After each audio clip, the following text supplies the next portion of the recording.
সাপের দংশনে মৃত্যু তুফানগঞ্জ খাসবস এলাকার এক যুবকের। জানা যায়, ধৃত যুবকের বাড়ি তুফানগঞ্জ ১ নম্বর ব্লকের ধলপল ২ নম্বর অঞ্চলের খাসবস এলাকায়। সেই যুবকের নাম স্বপন দাস, তার বয়স ২৯ বছর। রোজকার মতো তিনি বৃহস্পতিবার তাদের চাষের জমিতে জল দিতে যায় এবং সেখানে একটি বিষধর সাপ তাকে দংশন করে এবং তিনি তৎক্ষণাৎ ওই এলাকায় অর্থাৎ এলাকার চিকিৎসালয়ে যায় এবং পরবর্তীতেই ওই এলাকার চিকিৎসালয় থেকে তাকে কোচবিহার এমজেন মেডিকেল কলেজ ও হাসপাতালে রেফার করা হয়। কোচবিহার এমজেন মেডিকেল কলেজে নিয়ে গিয়ে অর্থাৎ সেখানে আসলেই কিন্তু তাকে মৃত বলে ঘোষণা করে হাসপাতাল কর্তৃপক্ষ।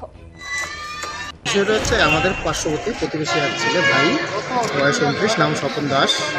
সে তার চাষের জমি ভুট্টা খেতে জল দিতে যায় এবং জল দিতে গিয়ে কোনো গর্তের ভিতরে হয়তো সাপ ছিল, কোনো বিষাক্ত সাপ তাকে ছোবল মারে এবং সে সেখান থেকে বাড়িতে যায়।